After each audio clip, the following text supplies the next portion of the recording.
Public ఇప్పుడు మా రాముల తాత వార్త తీసుకొచ్చేయాల కదా మరి పెద్ద మనిషి ఏ ముచ్చట పట్టుకొస్తాడో అడుచుకుందాం పాండ్రి. ఓ మొత్తవారి ఏం చేస్తున్నావే? దా నీకోసమే చూస్తాను వాయి. నమస్తే లీడర్ సాబ్. నమస్తే లీడర్ సాబ్ అని పిలుస్తానందా? నీతోటి కొద్దిగా అంత మంచిగా మాట్లాడే పని ఉన్నది, అందుకోసమే అట్లా పిలుతాను. పిలవాల్సి వస్తాంది, ఏం చేయాలి? ఇక్కడ కూర్చొని చిన్నగా మాట్లాడుకుందాం. అరే పని అటంక గానీ కూట టాండ్ వేసి గిడికి రా, కొద్దిగా మాట్లాడేది ఉన్నది నీతోటి. జల్లీలనే అయిపోతుంది. నీకు చాలా ఎంత పని ఉన్నా కూడా జల్లీలనే కొడతా కదా. దాదా అరే ఆ అన్నకి ఏదో పని ఉన్నదని అంటుంటే పని బాట లేని నువ్వు ఏం ముచ్చట పెడతావే? పోనీ ఎరారా అన్నను. పోనీ తాగమ్మా, నువ్వెందుకు గంతగానో ఇసుక చెడతావు చెప్పు. లీడర్ సాబ్ తోటి చాలా మాట్లాడే ముచ్చట్లున్నాయి. చాలా వద్దుల కానించాలి ఎదురు చూస్తాను కానీ సారు దొరుకుతలేడు. ఇవాళ ఎత్తలనే చేసి దొరకబట్టాలనే కాపు కాసి దొరకవచ్చినా మాట్లాడి పంపిస్తుందా? గంట ముచ్చట మాట్లాడే ఉన్నది నాతోటి. అదే ఉన్నది రారా, అదే గిడ కూర్చోంటే మంచిగా మాట్లాడుకోవచ్చు. అవును, అంత ముఖ్యమైన ముచ్చట ఏమున్నది చెప్పు. ఇందిరమ్మ ఇల్లు గిట్లా ఇప్పియమంటున్నావా ఏంది? ఊళ్ళల్లా కచ్చిక పేదోళ్ళు ఎవరు ఉన్నారో వాళ్ళకే చూసి ఇందిరమ్మ ఇల్లు ఇస్తాడు. నేను కచ్చిక పేదోన్నా, నాకేం తక్కువ ఉన్నది చెప్పు. సరే ఆ ముచ్చట కాదు, ఈ లీడర్ సాబ్ తోటి ఏరే ముచ్చట మాట్లాడదు కానీ లీడర్ సాబు నేను పొలం నాచేసి 2 నెలలు దగ్గరకు వస్తాను. వాని కాళ్ళు మొక్కి వీని కాళ్ళు మొక్కి వాని గదవ బట్టి వీని గదవ బట్టి నీళ్లను బతిలాడుకొని పెట్టుకొని ఇక ఎట్లనో తీరుగానైతే గడ్డకు పడేసుకుంటా. ఇక ఇంకొక నెల రోజులు అయితే ఆ పొలం ఇక చేతికి వస్తుంది. నీ పొలానికి అన్నకు ఏం సంబంధం అని సోదంతా చెప్తున్నా ముసలోడా? అరే నువ్వు బాగా ఎగురుతానవేందే ఎలక ముద్దానా? ఈ లీడర్ సాబ్ ఏమన్నా నీకు తోక సుట్టమా? నువ్వు జరసేపు సైజు నాకు మరి అస్సలే నేను ఎడ్జి మీద ఉన్న మరి నా తెరువుకు రాకు నీ వార్తలు నువ్వు చదువుకో. లీడర్ సాబు నాకున్నది ఎకరం మీద 1 గుంట పొలం. ఆ 1 గుంట ఎక్కువ ఉన్నది చేయబట్టి నాకు 2వ విడతల 20 రోజుల తర్వాత రైతు భరోసా పడుతుంది అని చెప్తాడు. సరే అది పడుతుందో పడదో అది అటెంక ముచ్చట నాకేం ఎరక గానీ ఖచ్చితంగా పడుతుంది తాత. ఏతరో ఎయ్యరో ఆ అన్నకేం సంబంధం అని అడుగుతున్నావు, అది చెప్పు ముందు కదా. మా రైతులకు రైతు భరోసా ఏస్తామనే 9,000 కోట్ల రూపాయల అప్పు తీసుకొచ్చిందట. అవి ఏమైనాయో ఇంతవరకు అడ్రస్ లేదు. ఇప్పుడు మేము పండిస్తున్న యాసంగి పంట వరిని కొనేటందుకు మళ్ళా 22,700 కోట్ల రూపాయల అప్పు తీసుకొచ్చిర్రట. అసలు ఈ రూపాయలన్నీ ఏం చేస్తానరా? ఏం చేసిందంటే కేసీఆర్ సార్ అప్పుల్లో తెలంగాణ చేసిందట. ఎరికేనా నీకు? ఒక్కటోసారి కేసీఆర్ సార్ చేసిన 7 లక్షల కోట్ల అప్పు గురించి ఎప్పుడన్నా అడిగినవానే నువ్వు? రెండోసారి కేసీఆర్ సార్ చేసిన అప్పులో మిత్తులు కట్టుడే సరిపోతుందట. ఎరికేనా నీకు? మూడోసారి. నన్నే కొట్టావు ముసలాట, నన్నే కొట్టావా? కొట్టుడు కాదు, పండబెట్టి పలుగా చీరుతా. ఏడికి పోయేది కూసోడా, కూసో గుద్దుతా గుడపిత్తు పలిగాడు వాళ్ళు కానీ భోచిడికే. అరే ఆ అన్న పోతా అంటే మళ్ళా కూర్చునే పెడతావేమే? పంచాయతీ గిట్లా కొలుసుకుంటావా ఏంది ముసలోడా? అసలు కేసీఆర్ సారు 10 ఏండ్ల పాలన చేసిన అప్పెంతో ఎరికేనారా నీకు? 7 లక్షల కోట్లు. 7 లక్షల కోట్లు అనకు అలకదా కూడా. రిజర్వ్ బ్యాంక్ ఆఫ్ ఇండియా లెక్కల ప్రకారం కేసీఆర్ సారు 10 ఏండ్ల చేసిన అప్పు 3,87,000 కోట్ల రూపాయలు. దాంట్లో సమైక్య రాష్ట్రంగా ఉండి ఆంధ్రప్రదేశ్ రాష్ట్రం తోటి మన రాష్ట్రం ఏర్పడేటప్పుడు 72,658 కోట్ల రూపాయల అప్పు మనకు పంచితే వాటితోటి కలిపే 3,87,000 కోట్ల రూపాయల అప్పు అయింది మనకు. అట్లా చేసిన అప్పులతోనే కేసీఆర్ సారు జిల్లాకో కలెక్టర్ భవంతిని కట్టించిండు, మండలానికో గురుకులాన్ని కట్టించిండు, కాళేశ్వరం ప్రాజెక్టును కట్టించిండు, యాదాద్రి నర్సన్న గుడి కట్టించిండు, మెడికల్ కాలేజీలు కట్టించిండు, సర్కార్ దవాఖాలను బాగు చేపించిండు, రైతులకు రైతు బంధు, రైతు బీమా, కళ్యాణ లక్ష్మి ఇటువంటి పథకాలు ఎన్నో చేసిండ్రా. రోడ్లు వేపించిండు, గుళ్ళు కట్టించిండు, బళ్ళు కట్టించిండు, ఇట్లా చెప్పుకుంటే పోతే బొత్తెడు పనులు చేపించిండ్రా కేసీఆర్ సారు. అవును, కేసీఆర్ సార్ ఏలిన 10 ఏండ్లల్లా చేసిన అప్పుల గురించి Reserve Bank of India handbook 2024లా కుల్లంకుల్లా చెప్పింది. ఇప్పుడు మన నల్లమల పులిబిడ్డ రేవంతాల్ సార్ సర్కారు కాడికి అద్దం. మన రేవంతాల్ సార్ సర్కారు గద్దెనెక్కి 2 సంవత్సరాల 2 నెలల 10 దినాలల్లా చేసిన అప్పెంతో ఎరికేనారా నీకు? నీకు తెలితే చెప్పరా, అది నన్ను అడుగుతాను మళ్ళా. నేను చెప్పుడు కాదు గాని మన నల్లమల పులి రేవంతాల్ సారు అసెంబ్లీలోనే చెప్తాండు ఇను.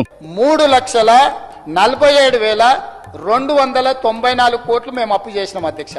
ఎప్పటి నుంచి? 1/12/2023 నుంచి అధ్యక్ష. బాగా సభ్యులందరూ వినాలి. మంచిగా నాటిను.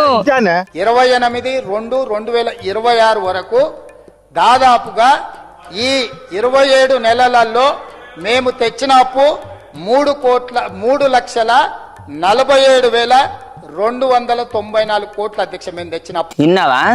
మన రేవంతాల్ సారు గద్దెనెక్కిన 2 ఏండ్ల 2 నెలలనే 3,47,294 కోట్ల రూపాయల అప్పు చేసిందట. ఆ అప్పుతోటి ఏం చేసిండ్రా? ఓ బళ్ళు కట్టించిందా, ఓ గుండు కట్టించిందా, ఓ రోడ్లు వేసిందా, లేకుంటే ఓ ప్రాజెక్టు కట్టి రైతుల పొలాలకు నీళ్లు బారిచ్చిందా? చెప్పురా చెప్పురా చెప్పు చెప్పురా చెప్పురా.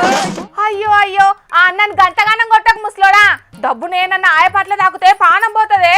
6 గ్యారెంటీలు అమలు కోసం అప్పు చేస్తాను కావచ్చే. గద్దెనెక్కిన 100 రోజులనే అమలు పడతా అన్న 6 గ్యారంటీలల్లా మీ రేవంతాల్ సారు మా ముసలోళ్లకు 4,000 రూపాయల పింఛన్లు ఇస్తాండా, నిరుద్యోగ భృతి ఇస్తాండా, 2 లక్షల ఉద్యోగాలు వేసిండా, చదువుకునే ఆడపిల్లగాళ్లకు స్కూటీలు ఇస్తా అని ఇస్తాండా, పెళ్లి చేసుకునే ఆడపిల్లగాళ్లకు తులం బంగారం ఇస్తాండా, ప్రతి మహిళకు నెల నెల 2,500 రూపాయలు ఇస్తాండా, మా రైతులకు 15,000 రూపాయల రైతు భరోసా ఇస్తాండా, మాకు 2 లక్షల రూపాయల రుణమాఫీ చేస్తా అని చెప్పి చేసిండా, ప్రతి మండలానికి తెలంగాణ ఇంటర్నేషనల్ బళ్ళు కట్టిస్తానన్నాడు, కట్టించిండా. అసలు ఏం చేస్తానని ఇన్ని లక్షల కోట్ల రూపాయల అప్పులు తీసుకొస్తారా? చెప్పురా చెప్పు. అరే 200 యూనిట్ల ఉచిత కరెంట్ ఇస్తుండ్లు కాదే, మహిళలకు ఫ్రీ బస్సు పథకాన్ని కూడా నడిపిస్తున్నారు కాదా. ఇక 500కే గ్యాస్ బుడ్లు కూడా ఇస్తున్నారట. 3 ముచ్చట్లనా నువ్వు ఎప్పుడు మాట్లాడినా గా 3 ముచ్చట్ల ముందటేసుకుంటానవేంటే? మహిళలకు ఫ్రీ బస్ అని అంటాను కదా. ఈ 2 ఏళ్లలో నా ముసలి ఏడికి పోయింది లేదు, వచ్చింది లేదు. ఇక 500 రూపాయలకే గ్యాస్ బుడ్డి అంటావా? ఆ జోలి తీస్తేనే నాకు ఏ నుంచో సుర్రగా కాలుతాంది. ఆ 500 రూపాయలకే గ్యాస్ బుడ్డి ఎవరికి వస్తుందో వాణ్య మైక్ల ముంగడికి వచ్చి చెప్పుమాను. వామ్మో, మా ముసలోడు ఇవాళ బాగానే ఫైర్ మీద ఉన్నాడు కదా, ఇంకెక్కువ మాట్లాడొద్దు. మీరు అన్నట్టు కేసీఆర్ సారు 10 ఏళ్లల్లా 7 లక్షల కోట్ల రూపాయల అప్పు, 7 లక్షలు కాదురా 10 లక్షల కోట్ల రూపాయల అప్పే తెచ్చిండు అనుకుందాం. అంటే ఏడాదికి 1,00,000 కోట్ల రూపాయల చొప్పున అప్పు తీసుకొచ్చిండు. మన నల్లమల పులి ఇప్పుడు తీసుకొచ్చిన అప్పు ప్రకారం ఏడాదికి ఎన్ని లక్షల కోట్ల అప్పు అవుతుందో ఎరికేనారా? సంవత్సరానికి 1,80,000 కోట్ల రూపాయల అప్పు అవుతుంది. 2 ఏళ్లనే గిన్ని కోట్ల రూపాయల అప్పు తీసుకొస్తే ఇంకా 3 ఏళ్ల పాలన ఉన్నది. అంటే ఈ లెక్కన ఇంకా ఎన్ని లక్షల కోట్ల రూపాయల అప్పు తీసుకొస్తారా? అప్పురా అప్పు చెప్పు. అరే రేవంతాల్ సార్ అప్పులు చేస్తే ఆ అన్నని ఎందుకు గంతగనం కొడుతున్నావు ముసలోడా? ఎందుకు కొడతానా అంటే ముందడి జరుగు మొట్టు. వీడు ఓట్లకు ముంగట నా ఇంటికి వచ్చి నా కాళ్ళు పట్టుకొని, నా గదవ పట్టుకొని, నా చేతులు పట్టుకొని, తాత కేసీఆర్ సారు 7 లక్షల కోట్ల రూపాయల అప్పు తీసుకొచ్చి తెలంగాణను అప్పుల తెలంగాణ చేస్తాండు, మనల్ని బుద్ధ ముంచుతాండు. ఆ దొరను గద్దె దించాలంటే మార్పు రావాలంటే మన నల్లమల పులిబిడ్డ రేవంతాల్ సారు గద్దెనెక్కాలే.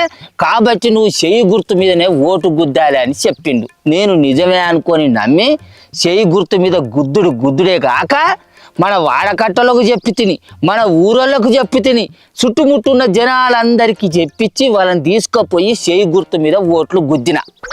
ఇట్లా మన ఊరోళ్ళు, మన మండలం వాళ్ళు, మన జిల్లా వాళ్ళు, రాష్ట్రం మీద ఉన్న జనాలందరూ గుద్దుడి మీద గుద్దుడు చెయ్యి గుర్తు మీద ఓట్లు గుద్ది రేవంతాల్ సార్ను గెలిపించి గద్దె మీద కూర్చుండబెడితే ఆయన కోట్ల రూపాయల అప్పులు తీసుకొచ్చి తెలంగాణను అప్పుల కుప్ప చేసుకుంటా జనాలను వంగబెట్టుకుంటా గుద్దబట్టే. ఇప్పుడు మేము ఏం చేయాలి చెప్పు? ఆ అన్న నీ దగ్గరకు వచ్చి ఓట్లు అడిగితే ఇప్పుడు ఆ లెక్కలు అన్నని ఎట్లా అడుగుతావు? పోయి ముఖ్యమంత్రి సార్ని అడుగుపో. అగ్గో రేవంతాల్ సార్ని ఎందుకు అడుగుతా? ఆయన నా దగ్గరికి వచ్చి ఓటు అడిగిండా? ఈ బుడ్డ లీడర్లే వచ్చి అడిగిండు, అందుకే ఈ బుడ్డ లీడర్ని అడుగుతానా? అరే గా హైదరాబాద్లో ఇంత దోమల మందు కొట్టిస్తేందిరా, దోమలు చేయబట్టి జనాలు మస్తు తిప్పలు పడతానట. మీ లీడర్లకు సోయి లేదా? ఆ తిప్పలేందనే సోయి లేదా? మన ఊరి గ్రామ పంచాయతీకి నిధులు పంపించిర్రా? గా తువ్వ మీద ఒక్క కట్టడంతా మొరమన్న పోచిల్ల ఈ 2.5 ఏళ్ళల్లా. సప్పుడు చేయవు. ఈ ముస్లోని పంచాయతీ ఇవాళ ఒడవదమ్మా. మొదలు పెట్టినంటే మా ముస్లోని అప్పుడు ఎవ్వలి తరం కాదు. కాలుకు పెడితే మెడకు పెడతాడు, మెడకు పెడితే కాలుకు పెట్టినట్టే ఎక్కడెక్కడి కానూన్లో తెచ్చి మాట్లాడతాడు. సరే మా రాముల తాత ఏం మాట్లాడుతుండని కాదు కానీ అప్పులు చేస్తుట్లా మాత్రం అన్ని ప్రభుత్వాలు పోటీ పడ్డట్టే చేస్తున్నాయి. ప్రతి ఏడు అప్పులు పెంచుకుంటూ పోతూనే ఉన్నారు కానీ తగ్గించింది మాత్రం లేదు.